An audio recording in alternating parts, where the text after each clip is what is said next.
តែអរគុណព្រះអង្គថ្ងៃនេះខ្ញុំមានមេរៀនថ្មីមួយទៀតដើម្បីចែកចាយដល់លោកអ្នកបងប្អូនទាំងអស់គ្នាហើយក្នុងមួយរយកាលនេះលោកអ្នកបងប្អូនមេរៀនអធិប្បាយគឺជាមេរៀនអធិប្បាយប្រភេទបែបជាសំណួរច្រើនមែនទែនបាទជាសំណួរដែលសួរពាក់ព័ន្ធអំពីជីវិតផងដែរបាទកាលពីសប្តាហ៍មុនមានលោកអ្នកបងប្អូនចាំចំណងជើងអធិប្បាយឯងគឺជាប្រភេទសំណួរដែរសួរថាយ៉ាងម៉េចអរគុណព្រះអង្គតើអ្នកនៅឯណាបាទអញ្ចឹងថ្ងៃនេះផងដែរគឺជាសំណួរមួយទៀតដែលសួរថាតើជីវិតរបស់អ្នករាល់គ្នាគឺជាអ្វីបាទយើងសាកសួរបងប្អូនយើងមើលបាទសួរមកតើជីវិតរបស់អ្នកគឺជាអ្វី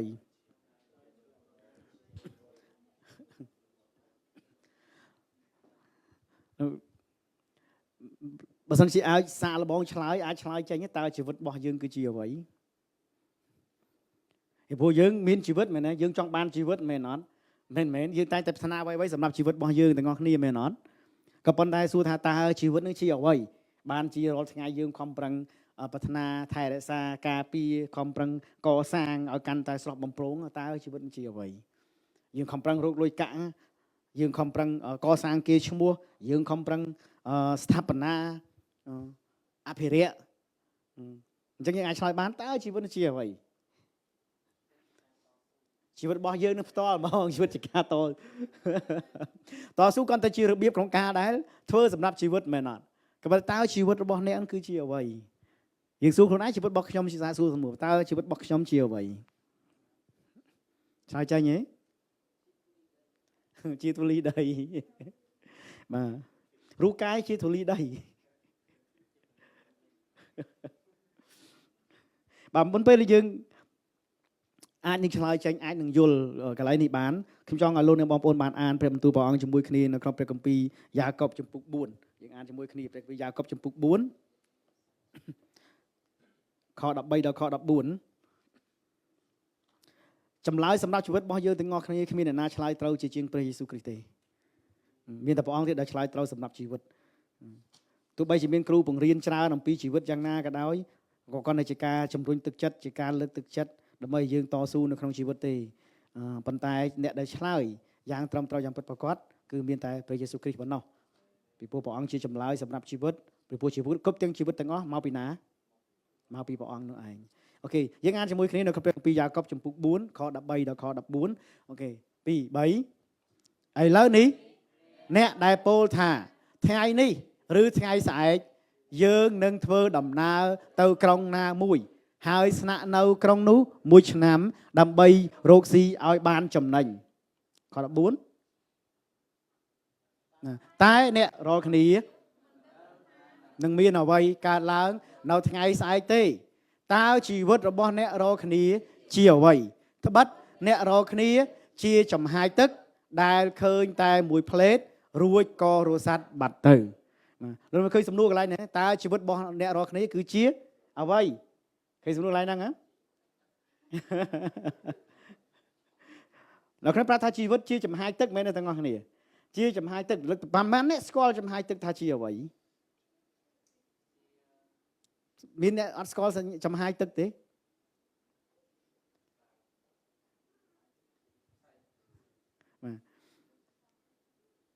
យើងមិនបាច់ពោលនេះក៏បានប៉ុន្តែពេលដែលយើងនិយាយចំហាយទឹកយើងស្គាល់មែនទេចំហាយទឹកមែនអត់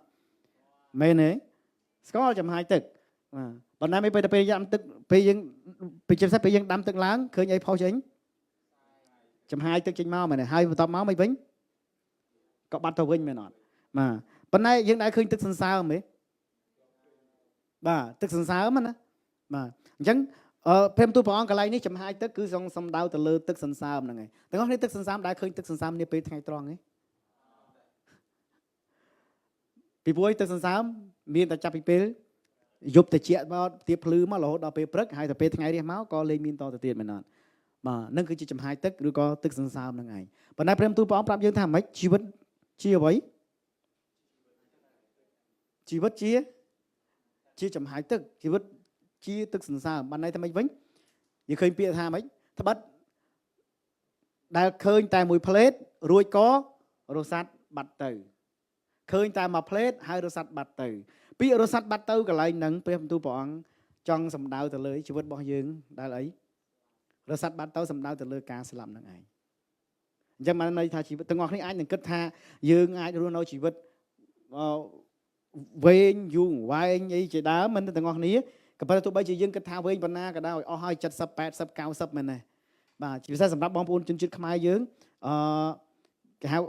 អាយុដែលអាចរស់បានជាមធ្យមរបស់ជនជាតិខ្មែរយើងប្រហែលប្រមាណទាំងអស់គ្នាបាទអត់ដល់70ទេ60ប្រុស50ទេស្រី60ទេនេះអាយុប៉ុន្មានហើយ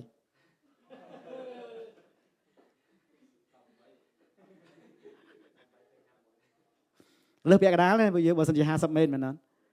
អញ្ចឹងខ្ញុំចិត្តបាយបងប្អូនទាំងអស់គ្នាហើយតែបើសិនជាព្រះអង្គសពប្រហារតីចឹងបានជាពីគ្រីស្ទៀនយើង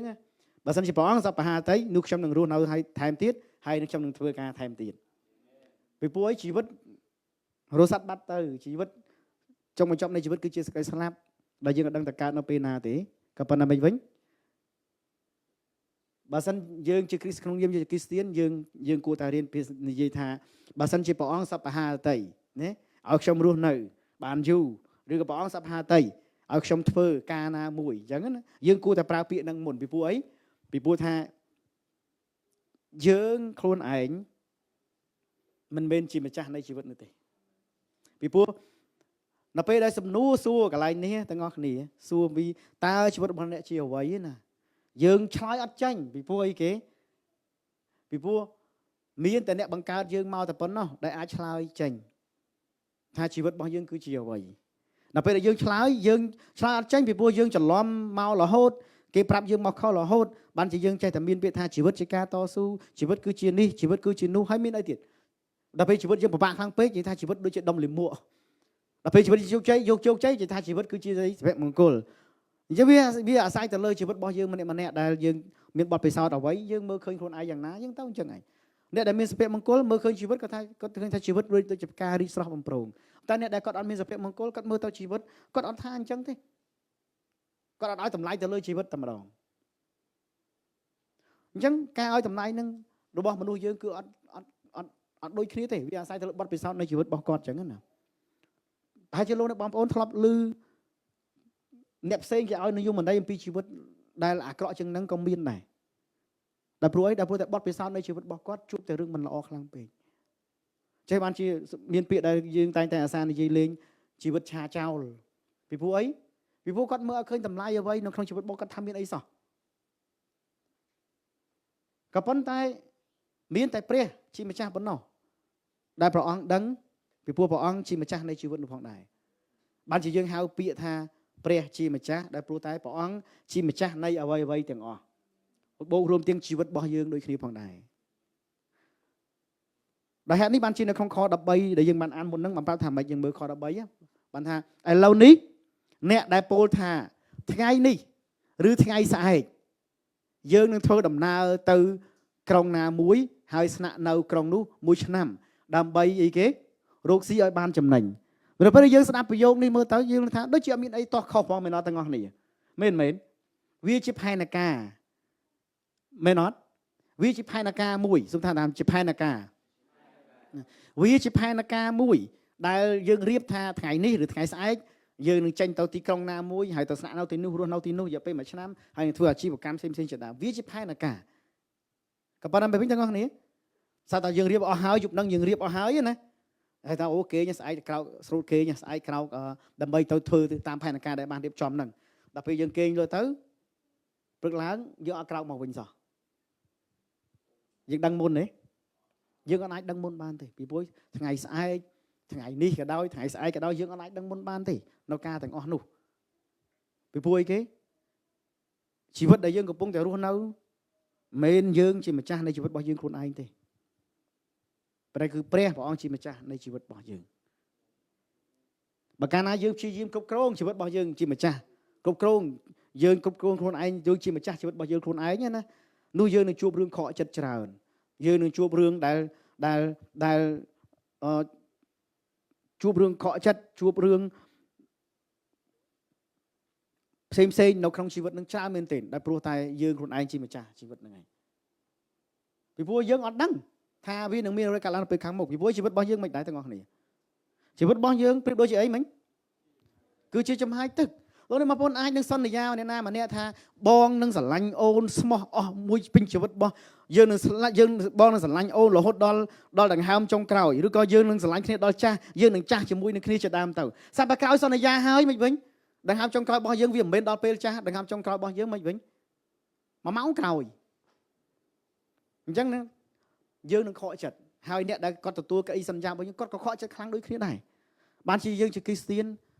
យើងភាសាដែលយើងនិយាយល្អអីគេដែរបើសិនជាព្រះសពហារតីឲ្យខ្ញុំរស់នៅបើសិនជាព្រះសពហារតីឲ្យខ្ញុំរស់នៅខ្ញុំនឹងធ្វើការនេះបើព្រះសពហារតីឲ្យខ្ញុំធ្វើការនេះមួយខ្ញុំនឹងខំប្រឹងធ្វើវាឲ្យបានល្អ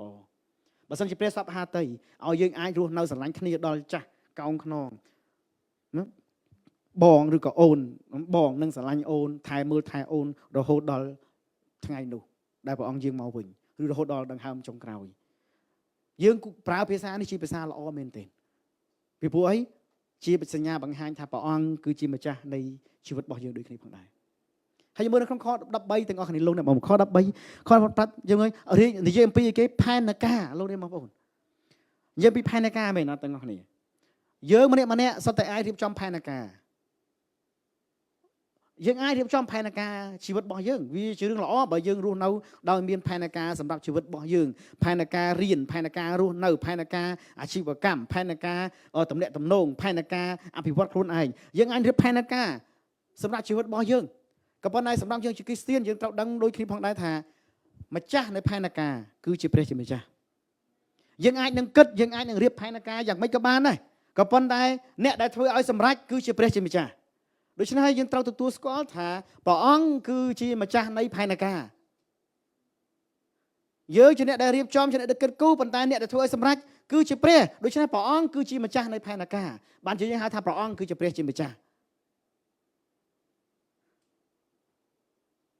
ហើយយើងអាចរៀបចំឲ្យពេលវេលាថ្ងៃនេះថ្ងៃស្អែកយើងអាចនិយាយអំពីពេលវេលាក៏ប៉ុន្តែយើងត្រូវដឹងថាម្ចាស់នៃពេលវេលាក៏ជាព្រះជាម្ចាស់ដូចគ្នាដែរព្រះអង្គបង្កើតពេលវេលាឲ្យយើងព្រះអង្គជាម្ចាស់នៃពេលវេលាយើងគ្រាន់តែយកពេលវេលាទាំងអស់មកប្រើហើយបានជាយើងអរគុណព្រះអង្គសម្រាប់ពេលវេលាហើយយើងប្រើប្រាស់ពេលវេលានោះសម្រាប់ការល្អប្រសើរយើងប្រើប្រាស់ពេលវេលាសម្រាប់ការប្រកបគ្នាយើងប្រើប្រាស់ពេលវេលាសម្រាប់ការជួបជុំយើងប្រើប្រាស់ពេលវេលាសម្រាប់ការអសប្បាយនៅក្នុងក្រុមគ្រួសារយើងប្រើប្រាស់ពេលវេលាសម្រាប់សេចក្តីល្អប្រសើរនៅក្នុងជីវិតរបស់យើងដោយអរគុណព្រះអង្គពីព្រោះព្រះអង្គគឺជាម្ចាស់នៃពេលវេលានៅពេលដែលព្រះអង្គបង្កើតមុនដែលព្រះអង្គចាប់ផ្ដើមបង្កើតអ្វីៗទាំងអស់មកព្រះអង្គមានថាម៉េចកាលដើមដំបូងឡើយព្រះបានបង្កើតផ្ទៃមេឃនិងផែនដីយើងប្រាប់គ្នាមកកាលដើមដំបូងឡើយបង្កើតផ្ទៃមេឃនិងផែនដីយើងឃើញពាក្យហ្នឹងឯងកាលដើមដំបូងឡើយឃើញពាក្យកាលដើមដំបូងបញ្ជាក់ពីអីដែរពេលវេលាពីព្រោះកាលដើមដំបូងឡើយដើមដំបូងនោះគឺជាពេលវេលាដែលព្រះអង្គបង្កើតមកតាំងពីដំបូងព្រះអង្គបង្កើតទាំងពេលវេលាយើងប្រាប់គ្នាមកព្រះអង្គបង្កើតទាំងពេលវេលាដូច្នេះព្រះអង្គជាម្ចាស់នៃពេលវេលាអាមែនអត់បានជាយើងតែងតែអរគុណព្រះអង្គអរគុណព្រះអង្គសម្រាប់ពេលវេលាពេលខ្លះទោះបីជាយើងជួបគ្នាក៏ដោយយើងបានជួបគ្នាទោះបីជាជួបគ្នាជាមិត្តសម្លាញ់ជាគូស្នេហ៍ក៏ដោយយើងអរគុណព្រះអង្គសម្រាប់ពេលវេលាដែលឲ្យយើងអាចបានជួបគ្នាបើពេលដែលយើងអត់ទាន់ជឿព្រះអង្គយើងនឹងនិយាយថាអរគុណពេលវេលាដែលឲ្យយើងបានជួបគ្នាប៉ុន្តែពេលដែលយើងជឿព្រះអង្គបានយើងនឹងច្បាស់ថាព្រះអង្គជាម្ចាស់នៃពេលវេលាអញ្ចឹងអរគុណព្រះអង្គសម្រាប់ពេលវេលាតាមតើលោកនេះអរគុណព្រះអង្គសម្រាប់ពេលវេលាដែលឲ្យយើងបានជួបគ្នាពីព្រោះ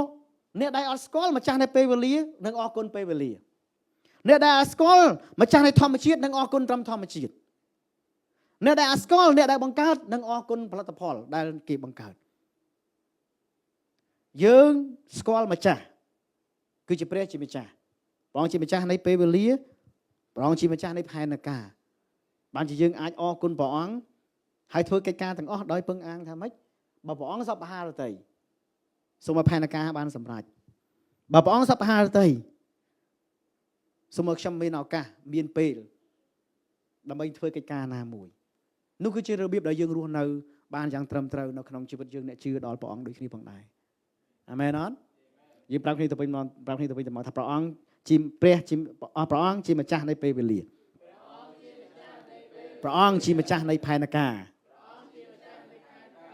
អញ្ចឹងយើងបងមកសំណួររបស់យើងម្ដងទៀតថាតើជីវិតគឺជាអ្វីជីវិតគឺជាអ្វីលោកអ្នកបងប្អូនសំណួរព្រះបន្ទូលព្រះអង្គកន្លែងដែលសួរថាតើជីវិតគឺជាអ្វីដល់ពេលដែលយើងពិចារណាដល់សំណួរខាងឯវិញ្ញាណវិញណាទាំងនេះយើងត្រូវគិតដល់ថាតើយើងរស់នៅដើម្បីអ្វីកន្លែងហ្នឹងឯងតើយើងរស់នៅដើម្បីអ្វីយើងសាកពិចារណាឡើងបងប្អូនតើយើងរស់នៅដើម្បីអ្វី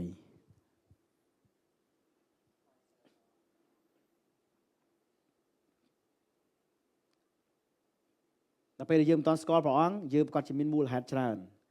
តែរស់នៅដើម្បីគ្រួសាររស់នៅដើម្បីជ័យជំនះខ្លួនឯងរស់នៅដើម្បីជោគជ័យខ្លួនឯងរស់នៅដើម្បីនេះរស់នៅដើម្បីនោះយើងប្រកាសជាមានចម្លើយច្រើនមែនទេតែព្រោះអីតែព្រោះតែយើងអត់ស្គាល់ថាជីវិតរបស់យើងគឺជាអ្វីយើងអត់ស្គាល់ថាជីវិតរបស់យើងមកពីណាយើងអត់ស្គាល់ម្ចាស់នៃជីវិតនោះគឺជាអ្នកណានៅពេលដែលសំណួរសួរថាតើជីវិតគឺជាអ្វីជីវិតរបស់អ្នករាល់គ្នាគឺជាអ្វីគឺតែជាសំណួរដែលសួរទៅរកម្ចាស់ដល់ពេលយើងអត់ស្គាល់យើងក៏ចាប់ផ្ដើមរស់នៅជីវិតអត់ដឹងថារស់នៅដើម្បីអ្វីហើយយើងនៅរស់នៅជីវិតដើម្បីការដែលខុសដើម្បីគោលបំណងដែលខុសដល់ពេលដែលយើងរស់នៅជីវិតក្នុងគោលបំណងដែលខុសយើងជួបនៅការខកចិត្តជាច្រើនជួបនៅការឈឺចាប់ជាច្រើនពេលខ្លះយើងយល់ច្រឡំដោយសារបញ្ហានៃជីវិតរបស់យើងពិបាកពេកយើងគិតថាជីវិតរបស់យើងដើម្បីលុយឬក៏ជីវិតរបស់យើងដើម្បីសុភមង្គលគ្រួសារជីវិតរបស់យើងវាជារឿងល្អមិនចឹងទាំងអស់គ្នាបាទក៏ប៉ុន្តែវាគ្រាន់តែជា accessory វាគ្រាន់តែជាស្គាល់ accessory ទាំងអស់គ្នា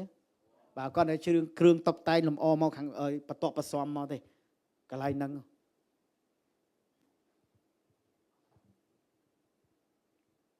អញ្ចឹងដើម្បីឲ្យយើងអាចដឹងឲ្យច្បាស់ថាតើជីវិតរបស់យើងពិតប្រាកដដើម្បីអីគឺយើងស្គាល់ម្ចាស់នៃជីវិតរបស់យើងហើយពេលយើងស្គាល់ម្ចាស់ជីវិតរបស់យើងដឹងថាយើងរស់ដើម្បីអ្វីគ្រឿង accessory សុភមង្គលអំណរអសប្បាយទាំងអស់នោះនឹងមកអមជាមួយនឹងយើងតាមក្រោយនឹងអមជាមួយនឹងយើងតាមក្រោយជាមិនខានទេ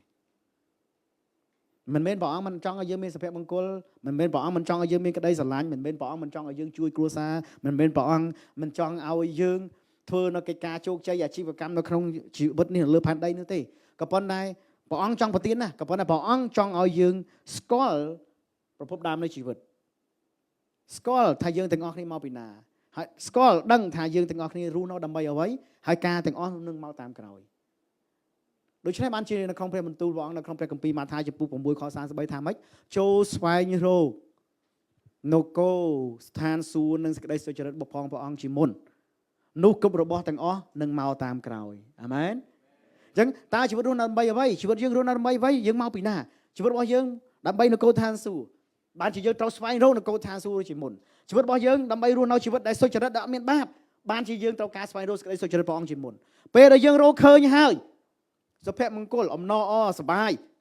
សន្តិភាពសេរីភាពការល្អផ្សេងៗជាច្រើនទៀតព្រះអង្គមិនប្រតិមានទូថាម៉េចនឹងមកតាមក្រោយជាមិនខានបានជាយើងត្រូវតែឆែកពីជីវិតរបស់យើងដល់ពេលដែលយើងច្រឡំយើងអាចនឹងដូចខ13អញ្ចឹងគិតផែនការរៀបចំពេលវេលានឹងធ្វើណាមួយក៏ប៉ុន្តែមិនវិញរៀបផែនការទាំងអស់នឹងហើយ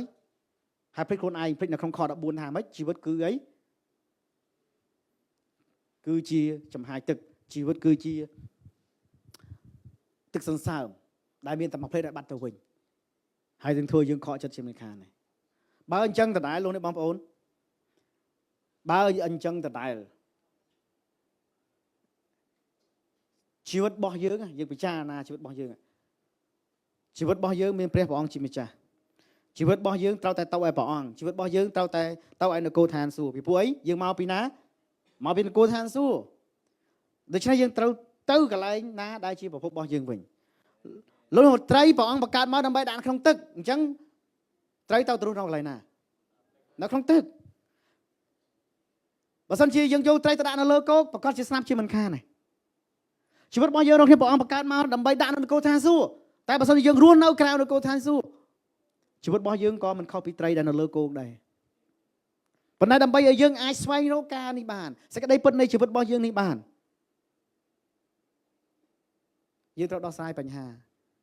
ដែលជារនាំងគឺជាបញ្ហាដែរលោកអ្នកបងប្អូនបញ្ហានៃអំពើបាបពីព្រោះពេលណាយើងមានបាបមិនដែរទាំងអស់គ្នាជាប់ជំនុំជម្រះជីវិតលោកអ្នកបងប្អូនយើងអាចរៀបផែនការជីវិតរបស់យើងយ៉ាងម៉េចក៏បានដែរឲ្យអស្ចារ្យមហានិយាយថាធំធេងយ៉ាងម៉េចក៏បានដែរក៏ប៉ុន្តែលោកបងប្អូនត្រូវដឹងថាម៉េចជីវិតរបស់យើងដែលអីគេនឹងមានតែមួយផ្លេតហើយក៏មិនវិញរស់សัตว์បាត់ទៅសំណៅលើអីសេចក្តីស្លាប់បើទោះបីជាទាំងអស់គ្នារស់នៅលើផែនដីនេះ70ឆ្នាំ80ឆ្នាំ90ឆ្នាំ100ក៏ដោយទោះបីជាយើងមានផែនការល្អយ៉ាងណាក៏ដោយបើទោះបីជាយើងមានពេលវេលាយ៉ាងណាក៏ដោយក៏ប៉ុន្តែចង់បញ្ចប់ជីវិតរបស់យើងម្នាក់ក៏នឹងត្រូវស្លាប់ហើយឈរនៅជាប់ជំនុំការជំនុំជម្រះនោះជាចង់បំផុតកន្លែងហ្នឹងពេលដែលស្លាប់ទៅឈរនៅចំពោះការជំនុំជម្រះរបស់ផងព្រះអង្គបើទោះបីជាឥឡូវយើងកំពុងតែអសប្បាយកំពុងតែមានបានមានកិត្តិយសមានមុខមាត់កំពុងតែជោគជ័យនៅក្នុងជីវិតឬក៏កំពុងតែវេទនាដុនដាបឬក៏កំពុងតែស្ថិតនៅក្នុងស្ថានភាពបែបណាក៏ដោយក៏ប៉ុន្តែទាំងអស់គ្នាទាំងអ្នកមានទាំងអ្នកក្រទាំងអ្នកល្បីមិនល្បីទាំងអ្នកស្រួលទាំងអ្នកពិបាកទាំងអស់គ្នានឹងឈរនៅចំពោះព្រះនៅពេលដែលជីវិតនេះរស់សត្វបាត់ទៅរូបកាយយើងនេះរស់សត្វបាត់មែនក៏ប៉ុន្តែត្រូវចាំតែរូបកាយនេះទេដែលនឹងរលាយទៅជាដីវិញក៏ប៉ុន្តែជីវិតរបស់យើងនឹងនៅហើយក៏នឹងឈរនៅចំពោះព្រះអង្គដែរយើងសាកមើលនៅក្នុងព្រះគម្ពីរហេព្រើរចំពោះ9បានប្រាប់យើងយ៉ាងម៉េចវិញដោយព្រោះបានតម្រូវឲ្យមនុស្សលោកទាំងអស់ស្លាប់ម្ដងរួចមកត្រូវទទួលការជំនុំជម្រះអាមែនឃើញហ្នឹងយើងតម្រូវឲ្យយើងស្លាប់ម្ដងរូបកាយនេះហើយនឹងជាប់ជំនុំជម្រះហើយមានរឿងកើតឡើងនៅក្នុងមិនបានជំនុំយើងត្រូវជាប់ជំនុំជម្រះដែលព្រោះអីអំពើបាបរបស់មនុស្សសួរថាឲ្យតែយើងមានបាបទាំងអស់គ្នាសុទ្ធតែជាប់ជំនុំជម្រះហើយបើសិនជាអត់មានបាបទេយើងរួចខ្លួនប៉ុន្តែលោកអ្នកបងប្អូនតើក្នុងចំណោមយើងមានអ្នកណាអត់បាបសោះនៅក្នុងពេលគម្ពីររ៉ូមចំពុក3ខ23ប្រាប់ថាម៉េចព្រោះគ្រប់គ្នាបានធ្វើបាបឃើញទេហើយព្រោះគ្រប់គ្នាបានធ្វើបាបហើយខ្វះមិនដល់សេរីល្អនៃព្រះគ្រប់គ្នាបានធ្វើបាបហើយនៅក្នុងខ10បានប្រាប់ថាម៉េចដូចមានសេចក្តីចែងទុកមកថាគ្មានអ្នកណាសុចរិតឡើយសូម្បីតែម្នាក់ផងបើសិនជាលោកអ្នកបងប្អូនសុចរិតអត់មានបានសោះអូខេលោកអ្នកបងប្អូនមិនបាច់ឈរនៅចំពោះការជំនុំជម្រះទេរស់នៅជីវិតនេះរស់នៅបានល្អប្រសើរហើយពេលដែលស្លាប់ទៅអត់ជាប់ជំនុំជម្រះក៏ប៉ុន្តែព្រះទូបងថាម៉េចគ្មានអ្នកណាម្នាក់សុចរិតសោះឡើយសូម្បីតែមួយសូម្បីតែទាំងលោកអ្នកបងប្អូនហើយនឹងខ្ញុំអត់មានអ្នកណាមួយដែលថាគ្មានបាបសោះនោះឡើយសម្រាប់គ្នាទៅវិញមកថាគ្មានអ្នកណាមួយគ្មានបាបទេពីព្រោះលោកអ្នកបងប្អូនយើងកើតមកជាប់ចំណងនឹងស្រេចជាប់ចំណងអំពើបាបហើយជាប់ចំណងអំពើបាបមួយវិញជាប់ជាមួយនឹងការជំនុំជម្រះហ្នឹងហើយការជំនុំជម្រះហ្នឹងឯងគឺជាសេចក្តីក្រោធរបស់ព្រះអង្គហើយចាំមកជានៅក្នុងព្រះគម្ពីរអេភេសូចំពុក2ខ3ថាម៉េចវិញទាំងអស់គ្នាពីដើមយើងទាំងអស់គ្នាក៏បានរស់នៅតាមតណ្ហាខាងសាច់ឈាមរបស់យើងក្នុងចំណោមអ្នកទាំងនោះដែរដោយប្រព្រឹត្តតាមសេចក្តីពងប្រាថ្នារបស់គំនិតខាងសាច់ឈាមហើយយើងជាប់នៅក្នុងសេចក្តីក្រោធតាំងពីកំណើតដូចជាមនុស្សឯទៀតដែរលោកអ្នកឃើញទេមនុស្សយើងជាប់នៅក្នុងសេចក្តីក្រោធតាំងពីកំណើតជាប់នៅក្នុងសេចក្តីជំនុំជម្រះតាំងពីកំណើតជាប់នៅក្នុងអំពើបាបតាំងពីកំណើតកើតមកភ្លាមមិនទាន់ចេះធ្វើបាបក៏ជាប់អំពើបាបរួចស្រេចដែរពីព្រោះជាប់នៅក្នុងការជំនុំជម្រះរួចជាស្រេចបានជានៅពេលដែលយើងម្នាក់ផុតរលត់រស័តជីវិតនេះទៅតោះគ្នាត្រូវជាប់អីគេយើងនៅជាប់នៅក្នុងការជំនុំជម្រះហ្នឹងហើយយើងនៅជាប់នៅក្នុងការជំនុំជម្រះហ្នឹងហើយដល់ព្រោះអីគេដល់ព្រោះតែអំពើបាបបានជាយើងត្រូវមិនដែរពេលខ្លះយើងដូចក្នុងខ13ដែលយើងដែលមានផែនការជីវិតផ្សេងដែលនិយាយអំពីអីគេថ្ងៃនេះថ្ងៃស្អែកខ្ញុំធ្វើដំណើរទៅណាខ្ញុំនឹងធ្វើអាជីវកម្មបើរៀបចំពេលវេលារៀបចំផែនការអីទាំងអស់នោះលោកអ្នកបងប្អូនបើទោះបីជាយើងរៀបចំយើងគិតគូរយ៉ាងណាក៏ដោយតែចង់បញ្ចប់នៃជីវិតរបស់យើងគឺជាការជំនុំជម្រះតើយើងនឹងឈរនៅក្នុងការជំនុំជម្រះឬក៏អត់តើយើងឆ្លងផុតការជំនុំជម្រះអាចរួចខ្លួនពីការជំនុំជម្រះឬក៏អត់ពីព្រោះសុទ្ធតែមានបាបយើងសាកឆែកមើលតើអ្នកណាមួយថាអត់មានបាបទាំងលោកអ្នកបងប្អូនហើយនឹងខ្ញុំ អាមែនអត់យើងសុទ្ធតែមានបាប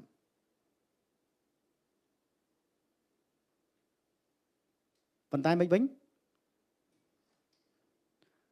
ដោយសារព្រះយេស៊ូវគ្រីស្ទដែលព្រះអង្គដែលយើងតាមពិតយើងសាកសមតែស្លាប់ដោយព្រោះតែអំពើបាបប៉ុន្តែព្រះអង្គបានសង្គ្រោះយើងដល់គ្នានេះឲ្យរួចពីស្លាប់ពាក្យតែស្លាប់កន្លែងនឹងអត់សំដៅតែលើការស្លាប់ខាងសាច់ឈាមនេះទេស្លាប់ទាំងខាងវិញ្ញាណស្លាប់ទាំងខាងវិញ្ញាណហ្មងពេលដែលយើងស្លាប់រូបកាយនេះហើយយើងនៅជាប់ជំនុំជម្រះមួយទៀតហើយពេលដែលជាប់ជំនុំជម្រះពេលដែលជំនុំជម្រះឃើញថាយើងជាអ្នកដែលមានបាបជាប់មានបាបនោះយើងនឹងស្លាប់ម្ដងទៀតនៅក្នុងបឹងភ្លើងដែលជាអកលចនិចដែលយើងហៅថាឋាននរកនឹងឯងនោះជាសេចក្តីស្លាប់ទី2ដែលព្រះព្រះអង្គមិនសពហត្ថឲ្យយើងទាំងអស់គ្នាទៅទីនោះឡើយសម្រាប់គ្នាទៅវិញមកថាព្រះអង្គមិនសពហត្ថអញ្ចឹងព្រះអង្គសពហត្ថឲ្យយើងទៅកន្លែងណាវិញគោឋានសួគ៌ពីព្រោះព្រះអង្គដើមឡើយបង្កើតយើងដើម្បីសម្រាប់នៅគោឋានសួគ៌ឲ្យយើងរស់នៅសម្រាប់នៅគោឋានសួគ៌ព្រះអង្គសពហត្ថឲ្យយើងរស់នៅជីវិតដែលពេញបរិបូរណ៍នោះឯងព្រះអង្គមិនចង់ឲ្យនរណាម្នាក់ធ្លាក់ទៅក្នុងឋាននរកធ្លាក់ទៅក្នុងបឹងភ្លើងហើយរស់នៅយ៉ាងវេទនាពីព្រោះអីគ្រប់គ្នាជាកូនរបស់ព្រះអង្គបើទោះបីជាយើងកើតមកយើងជាប់នៅក្នុងសេចក្តីក្រោធរបស់ព្រះអង្គក៏ដោយស្គាល់សេចក្តីក្រោធទេការជំនុំជម្រះរបស់ព្រះអង្គយើងជាប់ក៏ដោយក៏ប៉ុន្តែមិនមែនព្រះអង្គសប្បាយចិត្តនៅពេលដែលឃើញយើងវេទនាវិនាសនោះឡើយប៉ុន្តែព្រះអង្គមានប្រហារទៅឈឺចាប់នៅពេលដែលឃើញយើងមានសេចក្តីវេទនាការនោះឪពុកម្ដាយដែលស្រឡាញ់កូនចៅទោះបីជាស្ដីថាវាក៏ដោយគាត់នៅក្នុងចិត្តគាត់មានការឈឺចាប់ដែរសូម្បីតែគ្រូបង្រៀនទាំងខ្ញុំក៏ជាគ្រូបង្រៀនដែរនៅពេលដែលវាស្ដីថាឲ្យកូនសិស្សក៏មិនបានខ្ញុំសប្បាយក្នុងការដែលវាស្ដីថាដែរក៏មានការឈឺចាប់ដែរវាគាត់ថាម៉េចវិញមានការអត់ធ្មត់រងចាំការរីកចម្រើនរបស់គាត់វាគាត់ដើម្បីឲ្យគាត់បានរីកចម្រើនហើយនៅពេលដែលវាគាត់ឈឺក៏ខ្ញុំឈឺចាប់ដែរព្រះជាម្ចាស់ព្រះអង្គវាយើងដូចគ្នាដែរក៏ប៉ុន្តែព្រះអង្គមានការអត់ធ្មត់លើសជាងនឹងទៅទៀតអត់ធ្មត់រងចាំការរីកចម្រើនរបស់យើងទុកឱកាសឲ្យយើងរកគ្នាបានរីកចម្រើនទុកឱកាសឲ្យយើងបានប្រែចិត្តបានជាព្រះអង្គវាយើងហើយព្រះអង្គបានមានទូលថាម៉េចព្រះអង្គនឹងមិនឲ្យការវាផ្ចាលនោះលើសពីកម្លាំងរបស់យើងដូចគ្នាផងដែរពីព្រោះព្រះអង្គសពហត្ថឲ្យយើងរស់នៅជីវិតដែលរីកចម្រើនល្អប្រសើរសពហត្ថឲ្យយើងរស់នៅជីវិតដែលពេញបរិបូរណ៍ដែលព្រះអង្គចង់ប្រទានឲ្យនៅដែរខ្ញុំប្រាប់គ្នាថាព្រះអង្គសពហត្ថឲ្យយើងរស់នៅជីវិតពេញបរិបូរណ៍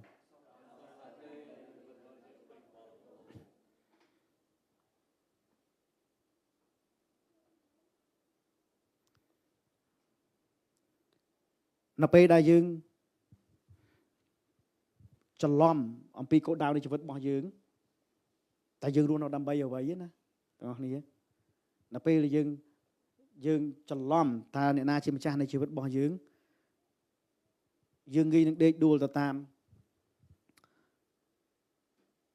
និយមន័យខាងក្រៅដែលធ្វើយើងយល់ច្រឡំពីអត្ថន័យនៃជីវិតនៅពេលដែលសួរថាតើជីវិតគឺជាអ្វីចម្លើយនេះមានខុសគ្នាវាទៅតាមបទពិសោធន៍នៃជីវិតរបស់គេមែនប៉ុន្តែហើយការរស់នៅក៏ដូចគ្នាផងដែរគេនឹងរស់នៅដើម្បីការនោះហើយនៅពេលដែលជីវិតរស់នៅសម្រាប់ការនោះធ្វើឲ្យគេចាប់ដើមវង្វេងហើយមានការខកចិត្តនៅក្នុងជីវិតនឹងដូចគ្នាដែរនៅក្នុងព្រះគម្ពីរមានអ្នកមានម្នាក់ដែលមានបទពិសោធន៍រឿងទាំងអស់ហ្នឹងដែរហើយព្រះយេស៊ូវបានបង្រៀនបានលើការនេះមកបង្រៀនហើយដើម្បីយើងទាំងអស់គ្នារស់នៅយ៉ាងត្រឹមត្រូវនៅក្នុងជីវិតដែលព្រះអង្គចង់ប្រទានពរយើងដូចគ្នាដែរនៅក្នុងព្រះគម្ពីរលូកានិយាយអំពី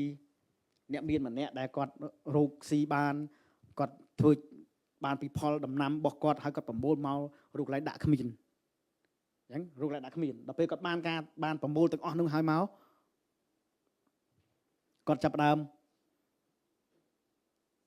គិតថាជីវិតរបស់គាត់គ្រប់គ្រាន់សម្រាប់ការទាំងអស់គាត់គិតថាគាត់សោយសុខជីវិតរបស់គាត់ប៉ុន្តែព្រះអង្គមានបន្ទូលយ៉ាងអស្ចារ្យមួយទៅជីវិតរបស់គាត់ហើយស្ដាប់មើលនៅក្នុងព្រះគម្ពីរលូកាដែលយើងអានទាំងអស់គ្នាមកតើនិយាយពីយ៉ាងម៉េចទ្រង់ក៏មានបន្ទូលជារឿងប្រៀបធៀបទៅគេថាមានស្រែចម្ការរបស់អ្នកមានម្នាក់បានកើតផលចម្រើនជាបរិបូរណ៍ហើយអ្នកនោះរិះគិតក្នុងចិត្តថាតើត្រូវឲ្យខ្ញុំធ្វើដូចម្ដេចត្បិតខ្ញុំគ្មានកន្លែងណានឹងដាក់ផលរបស់ខ្ញុំទាំងនេះទេគាត់ក៏គិតថាខ្ញុំត្រូវធ្វើយ៉ាងនេះគឺខ្ញុំនឹងរុះជង្រុកខ្ញុំចេញហើយពង្រីកឲ្យធំជាងមុនរួចប្រមូលផល នឹងទ្រព្យសម្បត្តិទៅទុកនៅទីនោះរួចខ្ញុំនឹងប្រាប់ដល់ចិត្តថាចិត្តអើយឯងមានទ្រព្យសម្បត្តិជាច្រើនល្មមទុកសម្រាប់ជាយូរឆ្នាំទៅមុខទៀតបានហើយចូលឯងឈប់សម្រាកទៅហើយស៊ីផឹកសប្បាយចោលោកបងយើងសាកមើលសិតជាក្តីសម័យរបស់យើងទាំងអស់គ្នាមែនអត់មែនយើងតែងតែមិនវិញចង់មានផែនការជីវិតឲ្យជីវិតរបស់យើងចម្រុងចម្រើនរីកចម្រើនឡើងមានរបស់ហូបគ្រប់គ្រាន់ដែលយើងទាំងអស់គ្នាខំប្រឹងធ្វើការរាល់ថ្ងៃយើងដើម្បីអីបានចំណូលហើយយកទៅមិនវិញធ្វើផ្ទះរបស់យើងឲ្យកាន់តែធំថែមទៀតហើយដើម្បីអីប្រមូលផលទុកសម្រាប់បរិភោគធ្វើអាជីវកម្មឲ្យមានចំណូលគឺគោលដៅដើម្បីរស់នៅឲ្យសុខស្រួលមែនទេហើយពេលមួយក៏យើងអាចនឹងនិយាយថាម៉េចចិត្តអើយបើព្រោះអ្វីដែលសំខាន់ចិត្តយើងនឹងឯងមែនអត់មែនអ្វីសំខាន់ចិត្តហ្នឹងយើងចង់ឲ្យចិត្តរបស់យើងបានមិនវិញបានសម្រាប់យើងអាចនឹងនិយាយដូចគាត់ដែរអញ្ចឹងចិត្តអើយឯងមានទ្រព្យសម្បត្តិជាច្រើនល្បូមទុកសម្រាប់ជាយូរឆ្នាំទៅមុខទៀតបានហើយចូលឯងឈប់សម្រាកទៅហើយវិញទៀតហើយសិផឹកឲ្យសុបាយចុះ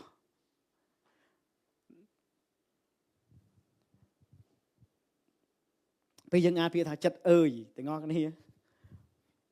ដោយសម័យបច្ចុប្បន្ន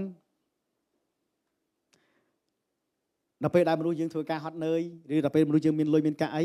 តែងតែចង់ឲ្យចិត្តខ្លួនឯងបានសម្រាកអញ្ចឹងបានជាគេតែងតែវិញដល់ពេលមានអ្វីៗទាំងអស់នោះចង់សាកថ្មជីវិតមែនទេទាំងអស់បើចិត្តអើយលេងបារម្ភហើយចិត្តអើយលេងព្រួយហើយទាំងអស់គ្នានៅពេលពិបាកអ្នកណានេះពិបាកចិត្តយើងហ្នឹងមែនទេ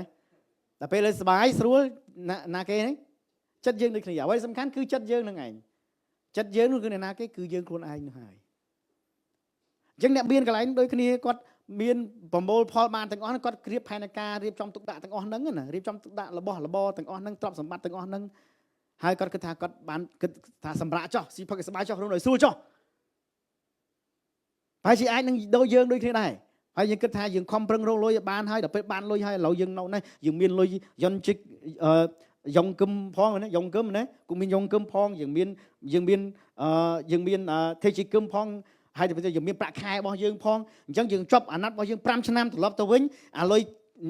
គូមានយ៉ងគឹមទេជីគឹមរបស់យើងវាចូលមួយមុខ7 8លានទៅបូកសរុបវា13 14 5 10លានឯជាដើមអញ្ចឹងទៅហើយប្រាក់ខែយើងសំទុកផងមកវាសល់បាន20លានកាន់ដៃទៅផងទៅបូកមកវាចូល30លានឯជាដើមអញ្ចឹងទៅហើយកន្លងមកយើងផ្ញើទៅផ្ទះផងមួយខែប្រហែល100000ថែមទៀតទៅដើម្បីធ្វើផ្ទះដើម្បីធ្វើអាជីវកម្មហើយសំទុកនៅផ្ទះផងយើងទៅវិញយើងរំពឹងថាយើងសល់30000 40000ដុល្លារត្រឡប់ទៅវិញអញ្ចឹងណាហើយយើងរំពឹងថាអូពេលខ្ញុំទៅដល់ខ្មែរខ្ញុំនឹងរស់នៅយ៉ាងសប្បាយជាមួយលុយខ្ញុំរកបានពេលខ្ញុំទៅដល់ខ្មែរខ្ញុំលេងមកកូរ៉េទៀតហើយពីព្រោះខ្ញុំមានអាជីវកម្មនៅនោះហើយពេលខ្ញុំទៅខ្មែរខ្ញុំនឹងរស់សប្បាយខ្ញុំនាំកូនប្រពន្ធខ្ញុំដើរលេងខ្ញុំនាំអ្នកផ្ទះខ្ញុំដើរលេងយើងគេថាអូចិត្តអើយឲ្យចិត្តអើយអាចសារថ្មជីវិតបានឲ្យចិត្តអើយសម្រាប់ចុះហើយគិតថាស៊ីផឹកទៅទេប្រាប់មុនម៉ាក់រៀបចំមកកម្មវិធីជប់លៀងហៅបងប្អូនយើងមកភូមិមកហៅបងប្អូនយើងប្រមាណតុកមកជប់លៀងព្រោះកាលមុនមកក៏ជប់លៀងមិនអញ្ចឹងហ៎ទៅវិញក៏ជប់លៀងរៀបផែនការឲ្យទាំងអស់ទិញសម្បត្តិយន្តឲ្យទាំងអស់រៀបចំទាំងអស់យប់ឡើងគេងអត់សុខទេអូស្អែកឡើងយន្តហោះគេអត់លក់ទេដូចសន្តិអញ្ចឹងសម្រាប់ទៅចិត្តអើយហើយស៊ីផឹកសប្បាយចោះជីវិតអើយមិនយល់ច្រឡំថាជីវិតរស់នៅដើម្បីតែប៉ុណ្្នឹងយល់ច្រឡំថាជីវិតរស់នៅដើម្បីតែប៉ុណ្្នឹងតែព្រះមានទូលថាម៉េចទាំងអស់គ្នាទាំងព្រះមានទូលសម្រាប់ទាំងពុកមកទាំងគឺមកប្រកាន់ពួកយើងផ្ទាល់តែម្ដងព្រះថាមានទូលថាម៉េចព្រះអង្គមានបន្ទូលតនេះនោះថាអោមនុស្សល្ងីល្ងើអើយនៅវេលាយប់នេះយើងនឹងដកយកព្រលឹងឯងទៅវិញដូច្នេះតើទ្រព្យសម្បត្តិទាំងប៉ុន្មានដែលឯងបានប្រមូលទុកនេះនឹងទៅជារបស់អ្នកណាបើមិនទូថាម៉េចអោមនុស្សអីគេល្ងីល្ងើអើយបើយប់នឹងព្រះអង្គដកយកជីវិតយើងទៅតើរបស់ទាំងអស់នឹងទៅអ្នកណាវិញទៅអ្នកណាអាហ្នឹងរឿងគេអ្នកនៅរស់មិនអញ្ចឹងហីប៉ុន្តែមកពីអីព្រះអង្គចង់ដាស់តឿនរំលឹកយើងថាកុំរស់នៅដើម្បីការហ្នឹងពីព្រោះអីតែយើងស្រាប់ទៅរបស់ទាំងអស់ហ្នឹងវាលេងនៅជារបស់យើងទៀតហើយប្រកាសជាបានទៅក្រុមគ្រួសាររបស់យើងទៅអ្នកដែលមិនបានខំប្រឹងរកព្រះអង្គចាំប្រាប់យើងអញ្ចឹងថាកុំឲ្យមិនមែនព្រះអង្គមានបន្ទូលថា កុំឲ្យទ្រព្យសម្បត្តិនេះទៅក្រុមគ្រួសាររបស់យើងនោះឡើយមិនមែនអញ្ចឹងទេទ្រព្យសម្បត្តិនេះទៅជារបស់អ្នកណានឹងប្រកាសជាទៅរបស់ក្រុមគ្រួសាររបស់យើងហើយមិនទេបងប្អូននេះប៉ុន្តែអ្វីដែលព្រះអង្គចង់មានបន្ទូលចង់ប្រាប់ថាជីវិតរបស់យើងមិនមែនរស់នៅដើម្បីតែប៉ុណ្្នឹងទេពីព្រោះយើងគិតថាយើងចង់បានប៉ុណ្្នឹងក៏ប៉ុន្តែមិនវិញយើងស្រាប់ទៅយើងបានអីយើងនឹងមិនមានអ្វីទាំងអស់ពីព្រោះជីវិតរបស់យើងមិនមែនដើម្បីតែប៉ុណ្្នឹងទេព្រះអង្គចង់បង្រៀនយើងអំពីជីវិតហ្នឹងហើយពីព្រោះជីវិតរបស់យើងមិនវិញយើងមកពីណាមកពីព្រះអង្គយើងត្រូវតែទៅណាទៅព្រះអង្គវិញចាំមកយើងយល់ច្រឡំថាជីវិតដើម្បីតែប៉ុណ្្នឹងបងថាដើម្បីតែប៉ុណ្្នឹងអញ្ចឹងបើសិនជាយើងដកឲ្យជីវិតរបស់ឯងទៅតើរបស់ទាំងអស់ហ្នឹងនឹងបានទៅជាឯងទៀតទេព្រះចិត្តរបស់ឯងនឹងមិនប្រកាសជាអូខ្ញុំស្ដាយណាក៏ប៉ុន្តែវាមិនមែនអញ្ចឹងព្រះអង្គចង់បង្រៀនយ៉ាងយើងរស់នៅមិនមែនដើម្បីតែប៉ុណ្្នឹងទេជីវិតរបស់យើងមិនមែនអញ្ចឹងបានជាសួរថាជីវិតរបស់យើងគឺជាអ្វីជីវិតរបស់យើងគឺជាការស៊ីផឹកជីវិតរបស់យើងគឺជាការសម្រាកទៅជីវិតរបស់យើងគឺជាការសប្បាយជីវិតរបស់យើងគឺជាអីបើយើងគិតថាជីវិតរបស់យើងគឺជាការស៊ីផឹកយើងរស់នៅដើម្បីតែការស៊ីផឹកបើមិនយើងគិតថាជីវិតរបស់យើងគឺដើម្បីតែលុយគឺយើងនឹងខំប្រឹងរកតែលុយបើជីវិតរបស់យើងបើយើងគិតថាជីវិតរបស់យើងគឺជាគេទៅយួរគេឈ្មោះយើងនឹងខំប្រឹងដើម្បីតែប៉ុណ្្នឹងឯងក៏ប៉ុន្តែមិនវិញតែស្រាប់ទៅគ្មានអ្នកណានឹកចាំទេព្រមទូបងប្រាប់ទោះបីយើងល្បីយ៉ាងណាក៏ដោយតែស្រាប់ទៅគ្មានអ្នកណានឹកចាំពីអ្នករកគ្នាឡើយគេនឹងភ្លេចទៅពីចំនួនមួយទៅចំនួនមួយគេនឹងភ្លេចទៅជាមិនខានពីព្រោះជីវិតមិនមែនដើម្បីតែប៉ុណ្្នឹងទេជីវិតមិនមែនដើម្បីតែប៉ុណ្្នឹងប្រាប់គ្នាសម្រាប់គ្នាមកជីវិតមិនមែនដើម្បីតែប៉ុណ្្នឹង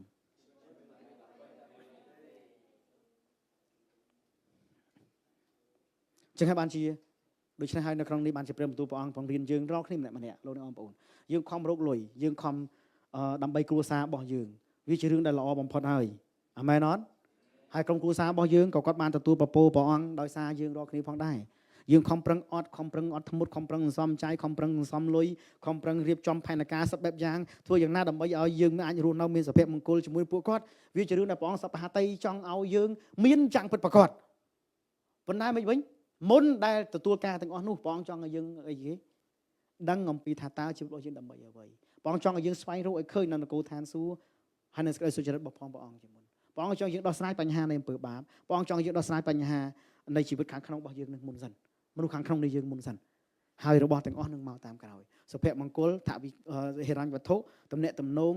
ការអ្វីផ្សេងទៀតសេចក្តីសុខសាន្តសុវត្ថិភាពស្ថិរភាពនៅក្នុងជីវិតរបស់យើងនោះនឹងកើតមកក្នុងជីវិតរបស់យើងហើយ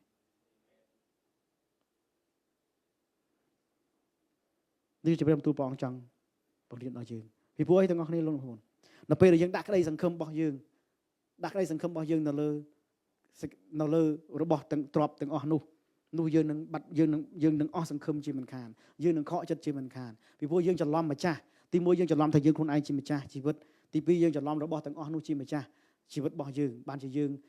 ងយករបស់ទាំងអស់នោះបានយើងខំប្រឹងធ្វើដើម្បីរបស់ទាំងអស់នោះ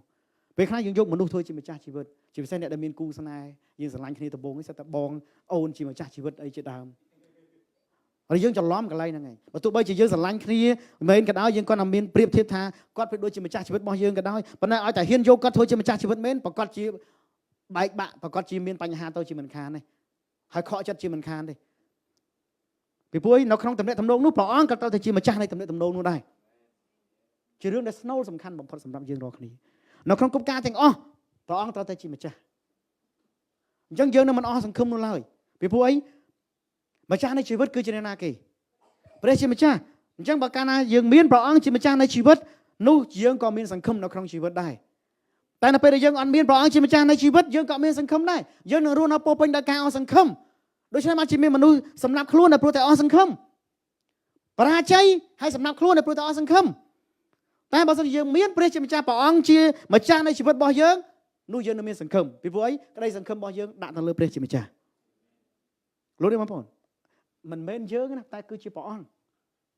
មិនមែនយើងទេតែគឺជាព្រះអង្គសម្រាប់គ្នាមិនមែនយើងតែគឺជាព្រះអង្គមិនមែនយើងដែលស្រឡាញ់ព្រះអង្គមុនទេប៉ុន្តែគឺជាព្រះអង្គដែលស្រឡាញ់យើងមុនអាមែនអត់អ្វីសំខាន់គឺព្រោះព្រះអង្គមានភាពជាម្ចាស់ព្រះអង្គមានភាពជាម្ចាស់អញ្ចឹងមិនមែនយើងទេប៉ុន្តែគឺជាព្រះអង្គដែលស្រឡាញ់យើងមុនតាំងពីពេលយើងនៅមានបាបនៅឡើយព្រះអង្គស្រឡាញ់យើងព្រះអង្គរកយើងពីព្រោះព្រះអង្គគឺជាម្ចាស់អញ្ចឹងបានជានៅក្នុងព្រះគម្ពីរយូហានចំពុក3ខ16បានប្រាប់ថាម៉េច ខកពីយើងចេះទាំងអស់គ្នាអាមែនអត់យូហានចំពុក3ខ16ថាម៉េចវិញយើងចាំហើយប៉ុន្តែបាទអ្នកស្រាយគាត់ចុចមិនទាន់មកដល់យើងថាម៉េចត្បិតព្រះស្រឡាញ់មនុស្សលោកជាខ្លាំងបានជាទ្រង់ប្រទានព្រះបុត្រាតែមួយដល់របស់ព្រះអង្គដើម្បីឲ្យអ្នកណាដែលជឿដល់ព្រះបុត្រានោះមិនត្រូវវិនាសឡើយគឺឲ្យមានជីវិតអស់កលជានិច្ចវិញ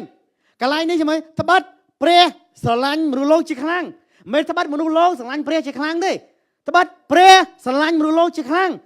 អ្នកណាជាប្រធាននៅក្នុងវេយ្យាករណ៍ព្រះជាប្រធានវេយ្យាករណ៍មែនទេប្រធានធ្វើអំពើហើយអ្នករងអំពើមែនអត់អ្នករៀនវេយ្យាករណ៍ភាសាក្រិចចេះមែនណាបាទភាសាខ្មែរយើងប្រធានធ្វើអំពើទៅលើប្រធានកម្មបត្តិសំទោសកម្មបត្តិមែនទេដល់ពេលភាសាកូរ៉េមិនវិញប្រធានកម្មបត្តិឲ្យបានអំពើមិនអញ្ចឹងមែនបាទចេះភាសាកូរ៉េប្រឡងចប់ប៉ុណ្ណឹងអញ្ចឹងយើងមើលកន្លែងហ្នឹងព្រះអង្គគឺជាប្រធានព្រះអង្គស្រឡាញ់មនុស្សលោកយើងមិនមែនមនុស្សលោកយើងស្រឡាញ់ព្រះអង្គទេព្រះអង្គស្រឡាញ់មនុស្សលោកយើងជាមុនពីព្រោះព្រះអង្គគឺជាម្ចាស់ដែលព្រោះតែមានភាពជាម្ចាស់បានជាព្រះអង្គចាប់ផ្ដើមមុន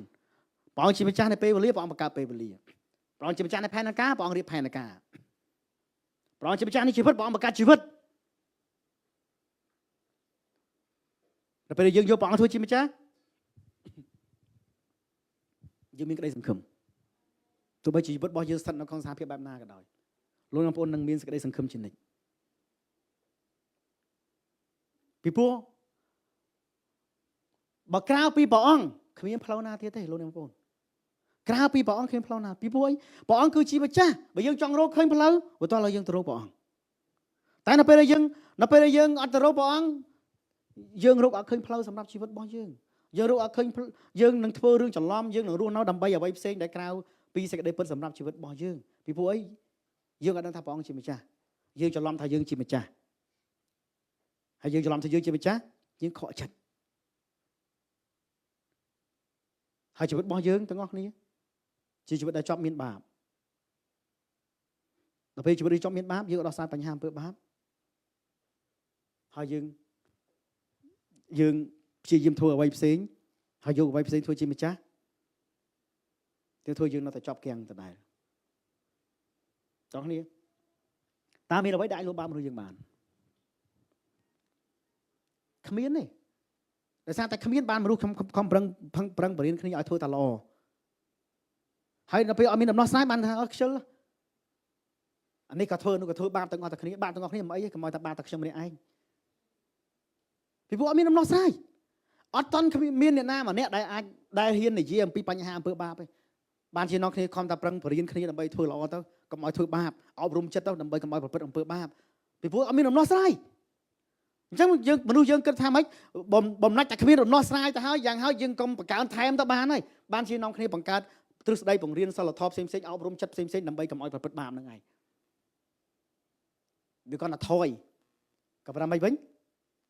តើពុតប្រកាសជាថយទេលើសដើម